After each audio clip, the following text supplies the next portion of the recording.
Now, how about them damn Celtics? And we are back, another episode of How About Them Celtics. Sam and I are here recording Wednesday, August 6th. Offseason fully underway. Celtics are back active on the trade and free agency market. Still got 2-ish months until preseason is almost starting. We have a long way to go, but we're here and ready to talk Celtics basketball. How you doing, Sam? It's my favorite time of the year. What can I say? I'm pumped. We're both pumped. August is the best. September's the best. At least we have some news to digest today. Like we did the breaking news videos yesterday, but we'll get into it today. Look a little further into the fit and everything of that matter. But it should be a fun show. Stick around through all of it. Subscribe to the channel. We are here every single day. Full pods drop Tuesday, Thursday, Sunday. Game recaps morning after each game. Other videos are here in between to keep you up to date with all things Celtics. And leave a like, subscribe, comment, tell us what you think of the trade, and we'll get into it. We won't make you wait anymore. Yeah, let's start with Chris Boucher. The Celtics signed Chris Boucher immediately after the George Niang trade. We're going to talk about both these moves as the bulk of today's episode. But I want to start with Chris Boucher because I do think it's the more interesting of the two moves. After our initial reaction video, when I was skeptical of his ability to play power forward, I think you're right. I think we could see a lot more Chris Boucher at power forward than I initially thought based on the numbers and stuff. I went back, I watched a bunch of clips of, him scoring for the video I made to put on Twitter, which is some of his buckets throughout the season. He spent a lot of court time with Pirtle and was pretty effective as a cutter. He moved okay off the ball as a three-point shooter. I don't think he's a great three-point shooter, but I think he can shoot the ball. And the man doesn't lack confidence. He's pretty good bringing the ball up the floor. He can push in transition when he gets the rock. He's a nice cutting off the ball from the corners. I think he could work well in the dunker spot. My biggest question mark with that is Neemias Queta's passing ability. I think if you're going to have two bigs and neither of whom are great shooters, obviously Boucher's a fine shooter, but like one a non-shooter and the other not like a legitimate shooter, both of them need to be able to pass. I don't know, much about Boucher's passing. I'll need to look into that too. But I know Neemias Queta needs some work to be done. And if you're going to have Boucher playing off the ball, you're going to need Neemias Queta to be able to find one, everybody, but two, if you have two bigs, one's probably going to be cutting when the other one has the ball. That's going to need to work out. So I do think it can work, and maybe that is the direction they go. I still think I'd prefer a Sam Hauser at the 4. You push the pace a little bit with Queta in the starting lineup, bring Boucher off the bench type of thing. Regardless, I'm really happy with Boucher, his fit in Boucher with his fit into this lineup. I was stuck between Boucher and Fit. Well, it doesn't sound like it. It sounds like you're trying to make a mean nickname. I think he's a really good fit with what the Celtics are trying to do. I'm not saying he's world at breaking. I don't think he's this incredible player, but I think he is a damn good role playing center and veteran center. And if you're Joe Mazzulla, you kind of want a guy like that in a group of very young guys. Is he 2025 Amir Johnson? I think that might be like a decent comp. Like former Raptors big man, shoots the three a little bit. I think comparing Chris Boucher to Amir Johnson with Boucher's athleticism is Amir Johnson is like maybe 5% of the athlete that Chris Boucher is. I'm thinking about it in terms of like the fit and like what the contributions will be to the Celtics. Granted, like contextually. Boucher, yeah, that's more where I'm at. But Boucher definitely is like yes. Every player is more versatile than the average role player 10 years ago. But like when Amir, I guess they were putting up similar stats in the year before they came over. I don't know. I think Boucher is a little bit more versatile than 30-year-old Amir Johnson was. I'm shouting Amir Johnson for carving out a 14-year NBA career. That's what I'll say. Yeah, and he was solid when he was here. He was a pretty good contributor to some good Celtic teams. I think like a lot of the skill sets similar. Like you'll get some good help side defensive blocks. He's a little skinny to guard traditional bigs, the best of the best, like Embiid, Jokic. I mean, if Embiid plays. But like offensively, I think he can be a good role player, low usage guy that can fit into whatever they ask him to do, which is probably part of the reason they signed him. I'm surprised the signing took this long because they could have signed Boucher the whole summer, right? Like he's on a vet minimum, right? It doesn't mean that by signing him, they wouldn't have gone over the second apron again when they made the move. They could have just like made all the same moves and did it sooner. I mean, it doesn't really matter. It doesn't matter that they waited. I mean, part of it, I assume, was they wanted to prioritize Minot and Garza, who probably had, I supposedly had bigger markets because they are younger and maybe had other teams interested. And then I don't know exactly how the cap or that stuff works, and so forgive me if I'm uneducated. I assume it's because they didn't want to fill their 15th roster spot. I think they just wanted to stay under it no matter what, even though I don't think that matters a ton in terms of getting out of the second apron. But I'll put it this way. I don't think it's a coincidence that the Chris Boucher news came right after they cleared up that roster spot. That's the only reason I say it. Like that it's just not like, oh, you know, these just happen to happen at the same time. No, it was like within an hour. Like that is just within like 20 so minutes. Obviously, We literally just hit so obviously connected. Exit room on the breaking news recording, and then I got another one. I was pissed. I had chicken in the oven. I was worried about what would happen. Very all my clearly cutlets. connected.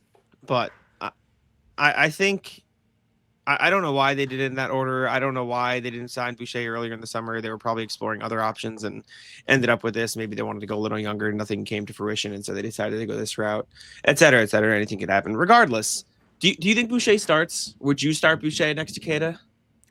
I've seen a lot of on discussion. what direction they would like to go. Like if they want to lean into a bigger lineup, then yeah, I think so. I think it makes sense. He can be a swing starter, bench guy, depending on what they ask him to do. But I saw, might have been Keith Smith today, it will be like either Pritchard, Simons, and then Derek White, Jalen, Boucher, Nemi. And that would be a good size lineup. Like, I think one thing the Celtics are sneaky going to miss that people aren't really thinking about is Tatum's rebounding this year. Yes, he's an elite scorer, but he's developed into one of the league's best rebounders. Like in the playoffs, he was grabbing double digits a game. He was going berserk on the glass. And without him, and also, by the way, having lost Kristaps and Al Horford and Luke Cornett and Drew. I mean, Drew will hit the glass too. You're going to need to replace that in some way. And if you go small with like a Sam Hauser, yes, you're going to get more spacing, but you do give up size down low. It might be a little bit more of strain on Jalen and asking him to do a little bit too much where he's just having to do everything out there, score, rebound, defend, set his teammates up this year. It's going to be a lot different for him. So I think Boucher makes sense in that sense because he'll just give them the extra size they kind of need without Jason Tatum there. The size is one thing for sure. I think taking Hauser out of the starting lineup would put you in pretty brutal offensive territory. Because right now, like, Nemish Keita is a fine offensive player if you play him the right way. Like, I'm not talking about my personal opinion on Nemish Keita. I'm not talking about the floor, the ceiling. I'm talking about if you envision a role with Nemish Keita with this team, it is as a pick and roll player who will finish around the rim and maybe put back some offensive rebounds. That is like probably the limits of his offensive game. Is that fair to say? Would you say that's fair to say? I think that's very fair to say. I feel like that's fine. Chris Boucher, his offensive game, almost exclusively off the ball, like Sam Hauser, but it is, I'll cut every once in a while, and then I'll make some of my threes.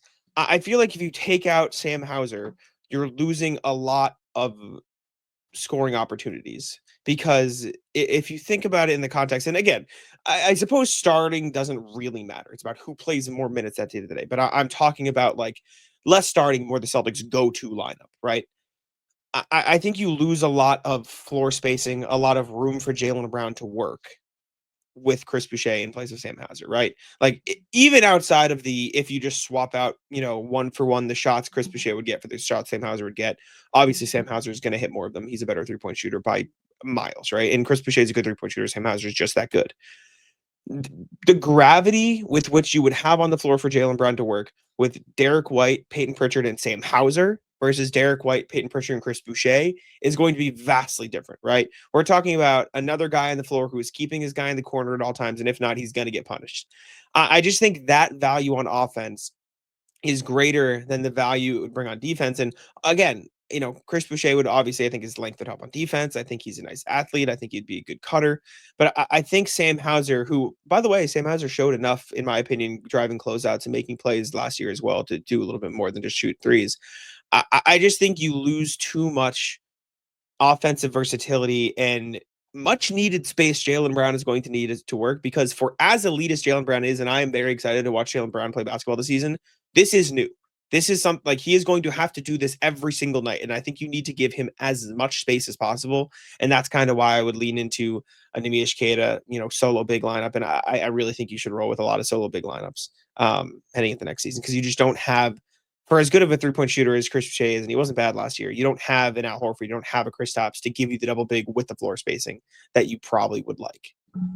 Yeah, and I mean, you make a great point about needing the spacing for Jalen. One of the things teams love to do to him is just blitz him on drives, and it typically works. Like, if they hit him before he hits that free throw line, it gets very difficult. It turns the ball over pretty frequently. Boucher's shot isn't really fast enough. Like, it's not even the percentage. It's more of like they probably feel like they can help off of Boucher and then go back out and close out and get a good enough contest where they're affecting it. Where I don't know if he's going to, even if he's standing in the same place Hauser would stand, he's not going to have the same effect. Hauser, they put out, well, they being whoever I saw tweet it, the list of like the most deadly shooters in the NBA in terms of how quickly they get the shots off and their percentages, and Hauser was first. Like, he is like 2.5 seconds or milliseconds, whatever they use to measure, faster than the norm. And he shoots 40% and has never shot below 40% as a pro. That is such a greater weapon to have than Boucher, who, you know, probably can be a good energy guy off the bench. I think fans will probably like him. Yeah, this thing. Yeah. What's the measurement? Yeah. Just to make sure I'm not tripping. So it's extra speed. I'll read it here. This is the Todd Whitehead, who's an elite follow on Twitter. If you don't follow, his crumpled jumper is his Twitter handle. Shooters who drew the fastest average closeout speed from opposing defenders, adjusting for how far away the defender started his closeout, because long closeouts tend to be faster, and the identity of the closing defender, because some defenders are faster than others. Metric presented as extra defender speed in feet per second. Minimum 250 closeouts faced during the 24-25 season. Extra speed, which is just like, I don't really understand how it is. I think it's just the fastest average closeout speed, like how fast they Hauser, the fastest closeout speed, 2.5 extra speed, which for context, second was Steph Curry at 2.2, Malik Beasley 2.2, Buddy Hield 2.1, Duncan Robinson, Luke Kennard, Jordan Poole, Isaiah Joe. Like, this is a measurement of the elite best shooters, and Sam Hauser is one of this is what I was saying when everyone was talking about trade Sam Hauser. Sam Hauser is top 5 shooter in the NBA, unquestioned. I won't hear any arguments. Like, he is one of the best shooters in the NBA. He's one of the fastest releases in the NBA. He's one of the most versatile catch and shoot shooters in the NBA with his no-dip threes and his ability to get stuff off at such a high arc. Like, you don't trade that on his contract. That is an essential part of a championship caliber team. And I think he has a chance to be a huge swing factor in this year's Celtics offense. People talk about Pritchard. People talk about Derek. Sam Hauser could jack up 10 threes a night in this offense with Jason Tatum out, with Al Horford gone, with Kristaps gone. Like, someone needs to take them. Someone needs to take shots. Sam Hauser is going to be very, very important this year, and I think it's important he's in the starting lineup. And also, he's not the same defender as Chris Boucher. He's an inch shorter than Chris Boucher. Like, it's not like you're giving up 7-footer. I think we overrate height in terms of position. Like, Boucher is a big man, but like in name only. Like, his play style is more of a big man, but he's just like a less skilled 6'9" guy. Like, if he was more skilled, he probably could be a wing. He plays different, about it like he's a wing. But Hauser plays completely like a wing, even more like a shooting guard, and he's 6'8". But Boucher has more experience, like being a low block defender, being a paint defender than Hauser does. I think you're right now that we've talked about it in terms of, should Boucher start? Should he come off the bench? Maybe he still starts, but like, I think he should not be in the closing lineup. Like, I think it should be Hauser. You want your best offensive weapons, and we can't sit here and pretend like Hauser doesn't defend. He does. He plays good defense. He's like a sneaky good defender because of how he looks. And it does a lot for the Celtics. It's one of the reasons why he was able to contribute at such a high level for them during these last 2 seasons. And it was also one of the reasons why last year, towards the beginning of the season, he wasn't as effective because he was dealing with back problems. And he wasn't shooting the ball that well, but he really wasn't defending well. And you could just feel something was different, and that's what it was. Yeah, I'm very, very, very excited to see what Hauser can do this season.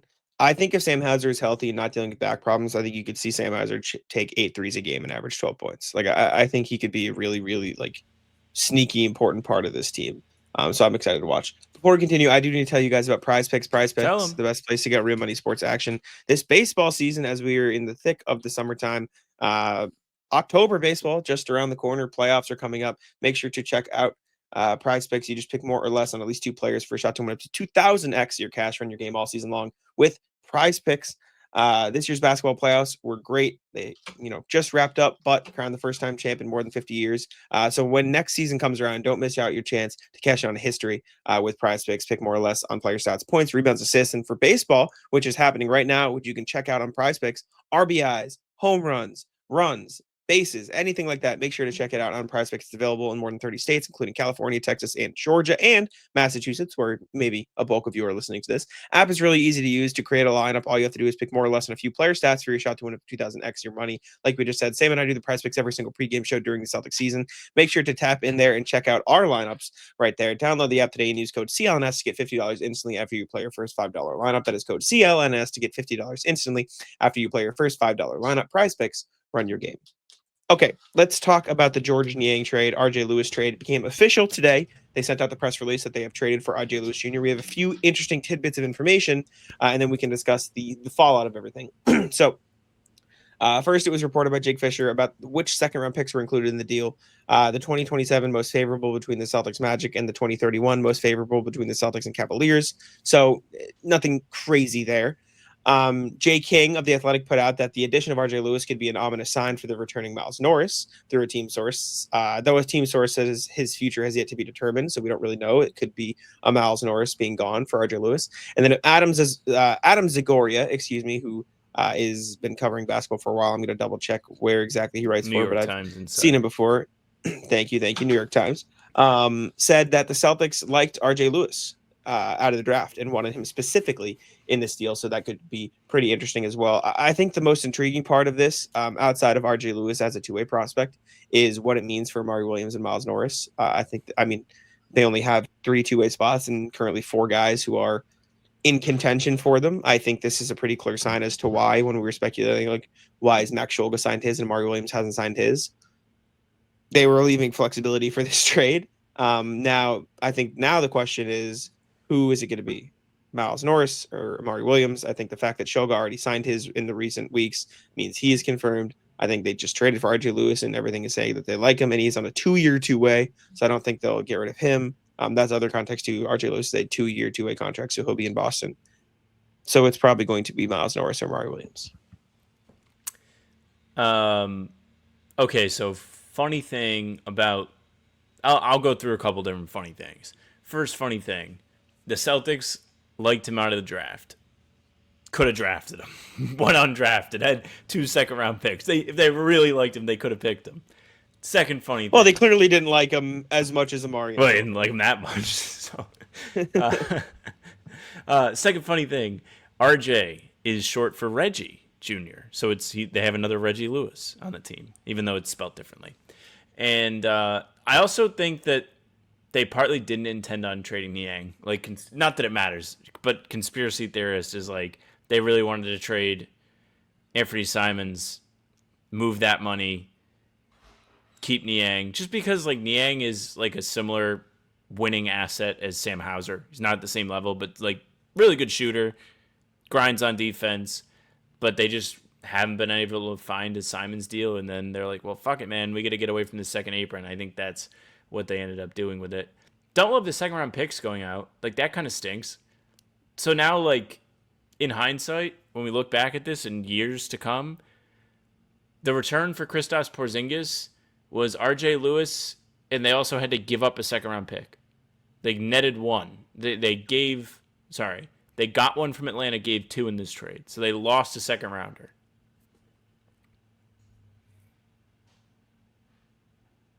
Yeah, not great. Giving up seconds, and that's not great. Where is your conspiracy theory of the Simons Niang come from? Like, does that stem from anything, or is that purely just your social media? Not just general like reading stuff on social media. It's just the way the Celtics social team has behaved. Like, up until like last week, they hadn't even acknowledged, besides like when they had officially announced the trades, Simons' existence. Like, they literally had not posted anything about him. Nothing.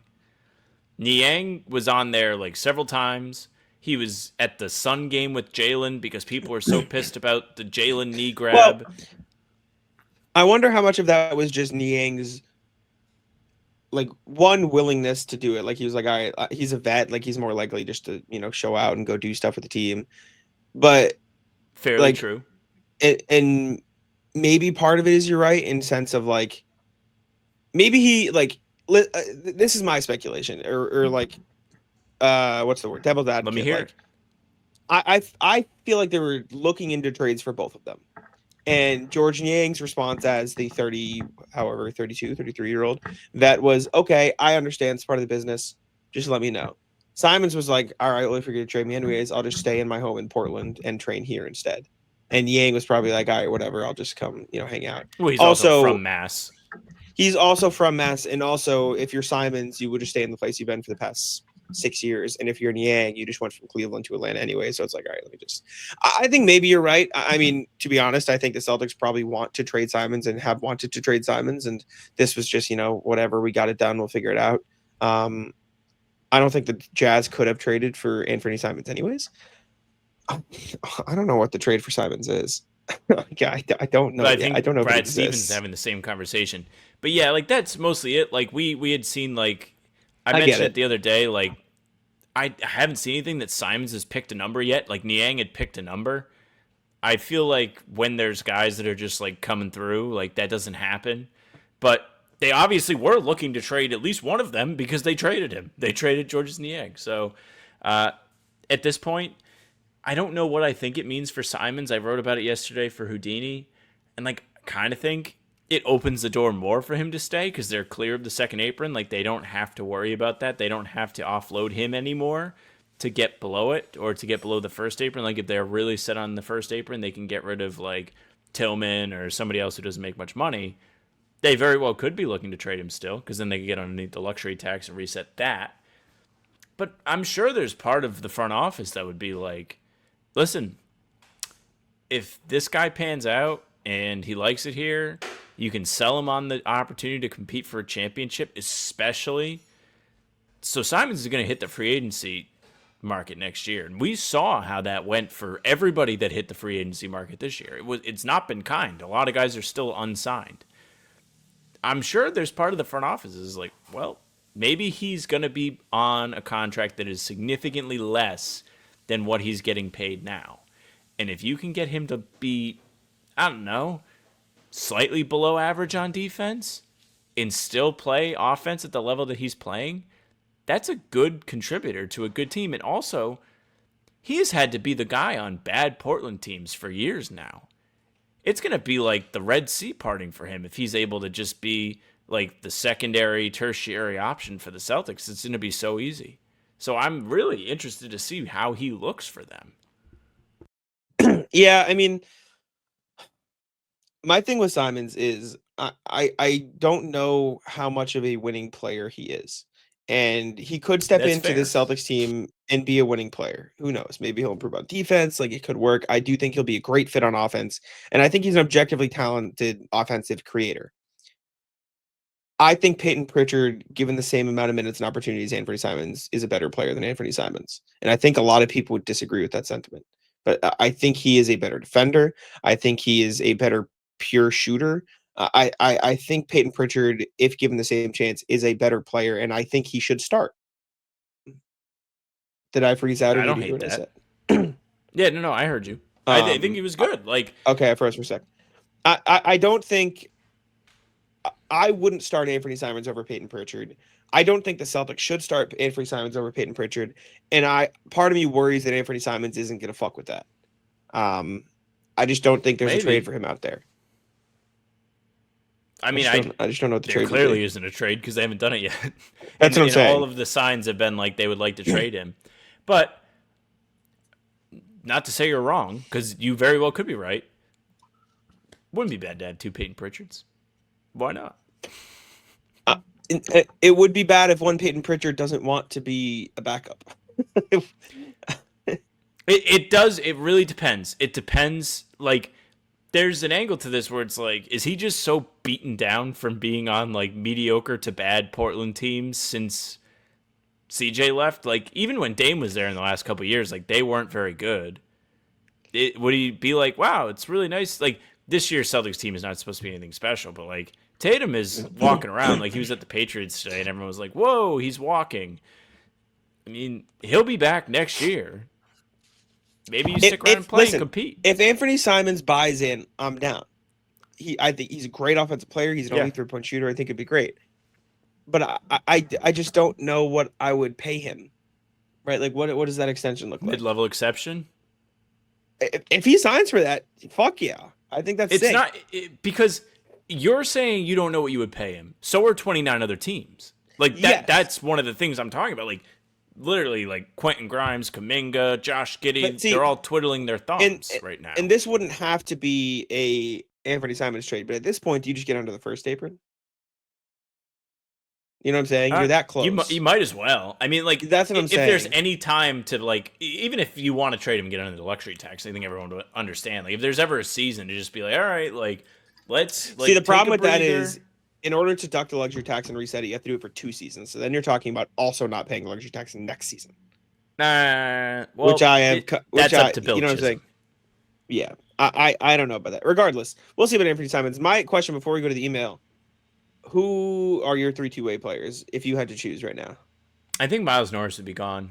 I like him. I agree. Obviously, like I was high on him in summer league, but like from a front office standpoint, RJ Lewis does very similar things to Miles Norris, and he's a little younger. He's not as good of a shooter. Norris was a very good shooter in the G League last year.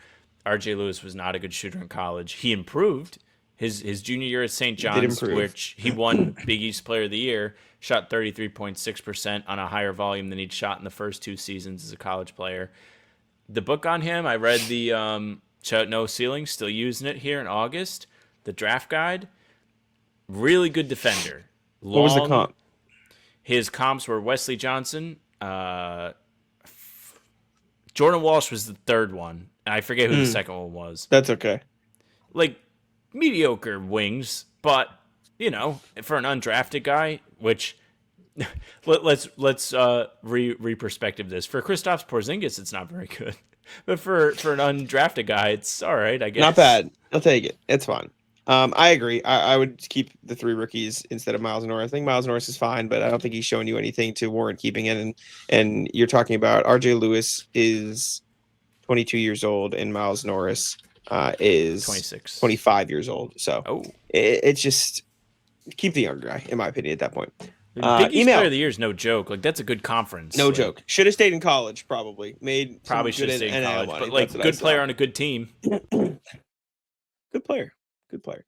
Emails. Reminders always, you guys can email us at hbtcpod@gmail.com. That's hbtcpod@gmail.com. We have a few today. RJ, Isaac, and Johnson. RJ says, morning, folks. Yes. Time to show off my high school debating skills and argue the other side of the equation. Should the Celtics keep Xavier Tillman Sr.? This is the case for keeping Tillman. It's been over a year since X has played meaningful minutes when he looked good enough to spur Jack to wager that Tillman be a new 3-point threat. I'm not picking on Jack. Lots of us wanted that to happen after the finals. The question has shifted to what's Tillman's future. Does Tillman have a future? Why should Tillman remain a Celtic? First, there's the contract. He's guaranteed through the season, so simply cutting him outright offers no savings towards apron or tax considerations. Then there are the particulars in that contract context. In the finals, X appeared in fewer games than Luke Cornett, but he played much more meaningful minutes, subbing in for Porzingis in the games 3 and 4 to get first half minutes in each and no fourth quarter or garbage time at all. Luke, by contrast, had all of his minutes come at the end of blowouts. After the finals, Brad did a 1-year deal with a healthy Luke and a 2-year deal with Tillman Sr., even though he had scheduled offseason knee surgery. Had the possibility of a longer contract recovery been anticipated by the Celtics front office?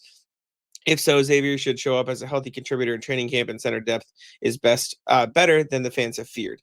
As always, whatever Brad knows he's keeping to himself, but it would be nice if the Celtics can have a positive reason for holding on to X, and not just that they couldn't trade him without adding in a draft pick. Be well, RJ. I also think the context for the Luke and Tillman thing is Luke probably wanted a 1-year, prove it, so he could go for a repeat and then get paid, versus Tillman, who is like, let me stick around for as long as possible. If Tillman is healthy going into next year, I would love it. Do I think he will be? I don't know. Then we'll have to see.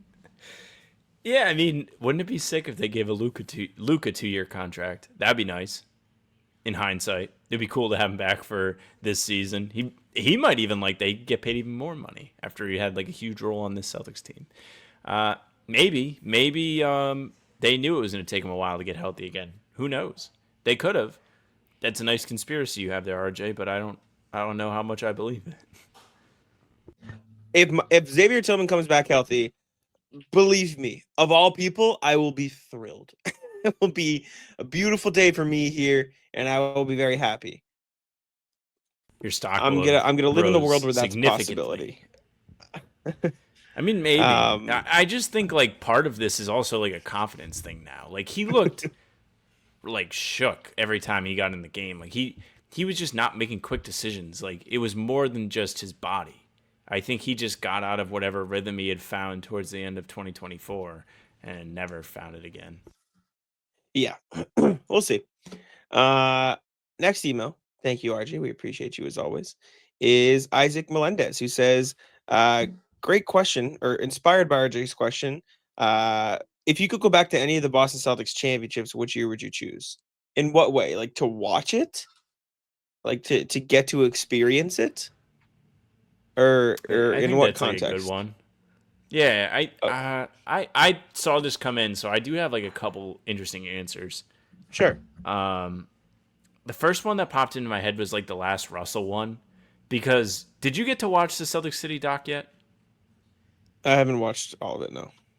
So the episode that they talk about this, like that Celtics team was like not expected to do much. Or let me rephrase that. They weren't at the same level as they had been where they were winning every single year in that decade. So like it was a little bit more of a surprise that they had won. They were more of an underdog, and they go to a game 7 and they win in LA. Like it was really cool, and it was a cool way for Russell to go out. I think that'd be a cool one. I think 86 would be pretty cool, just because like everybody that you talk to that was alive, people will tell you that's like the best team they've ever seen. So yeah, that would be cool to see too. Like they just seemed like an ultimate vibes team. Like Bill Walton's on the team too. Bird at his peak winning an MVP. I've never seen a player here win an MVP, so that would be nice. Those are my two answers. I don't know if they're good picks, bad picks, generic picks, square picks, but it's what I got.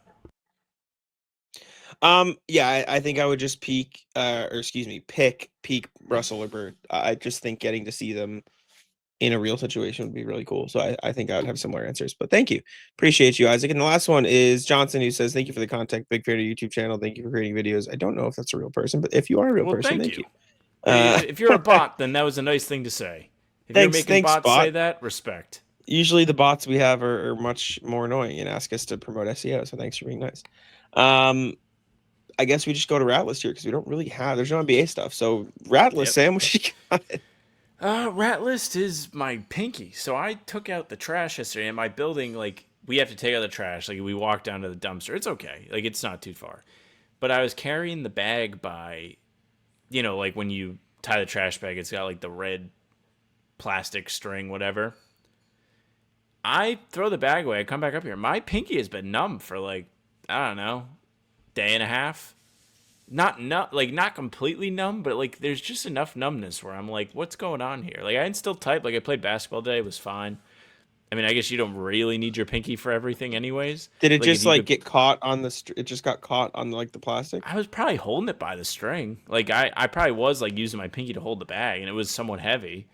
But I mean, I've held heavy things before. It shouldn't have been the final straw for my nerve feelings in my pinky. Will I ever feel again? That's odd. Did you ever feel in the first place? These are all good questions. Probably not. Knowing me. Ratless me. So I shot a 94 last week in golf when I played Henry. I shot a 116 today. Not quite as good. What's a good one? Like, what's a good number? My best ever golf round is a 91, and I shot a 94 2 weeks ago. 116 is really bad. I played ass, is my point. Doesn't it like kind of matter what the course is though? Is there context to this? This? Yes, I played a relatively annoying course, but what was your over par bad. Both days?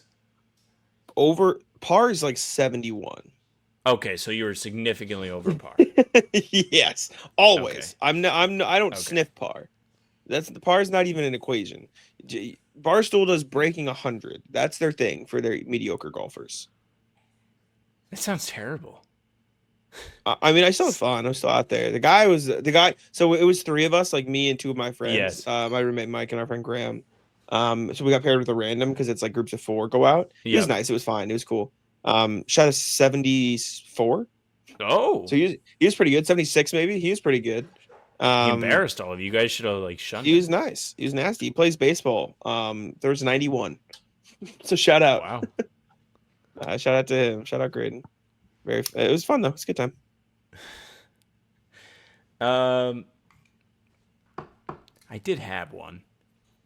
I'll say rat list is the comments. Nobody commented about my new background. I'm super excited about it. Not one person was like, wow, that's sick. I thought everyone was going to be like, that's so cool, man. Not everybody, but I thought somebody would say the background looks cool. Nobody said it. People on Twitter said it when I tweeted out the picture of it because I was pumped. But yeah, I save all these, the posters they give out at the games. And I finally did something with it. I have a whole stack left. Maybe we'll do a part 2. Fuck yeah. I don't know how much else I have. I'm kind of tired. I might make some ramen for dinner. Ooh. I don't know. Made chicken parm yesterday. Fire. Came out great. Fire. Yeah, no, I think that's all I got. Sorry for a shorter show today. There's really just not much going on. We just discussed the Celtics stuff, and I don't know. Do you have anything else? I actually don't. I wish I did. I've been me pretty too. happy. This is just it's just one of those days. Well, appreciate you. I will say, you know what? I went to the gym today, the gym, not the gym in my building. There must have been a kid there that was 12. What are you working at 12 for? You got I feel like that's too young to start working out. Am I tripping? Hey, I feel like you're not supposed to work out till you're mostly grown. Fuck it. Let them ball out. If that's a thing, let me know in the comments. I feel like that's a thing. You're asking the wrong person. I got nothing. Very fair. I appreciate your opportunity. Make sure to leave a like, subscribe, and all that same thing. Hey, thank you very much for listening and watching. Make sure you leave a like, comment, subscribe. Let us know how you're doing in the summer, because this is probably my least favorite time of the year.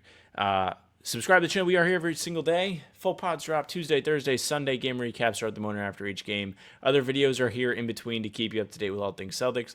You can find the two of us on Spotify and Apple too, so if you want all of the pods and recaps just audio, well, we got you covered there. Just follow. They'll go right to your feed. Leave a 5-star review. We'd appreciate that very, very much. It does help us reach more people. You can also tell your friends. You can email us, hbtcpod@gmail.com. Big shout out to everybody who did it today. We appreciate that very much. Our socials are at How About Them C's for Twitter, Instagram, and TikTok. Facebook's the name of the podcast. All the streams are there. They're on YouTube. They're on Twitter. Jack's Twitter's at Jack's1NBA. Mine's at Sam LaFrance NBA. That's it for us. Bye.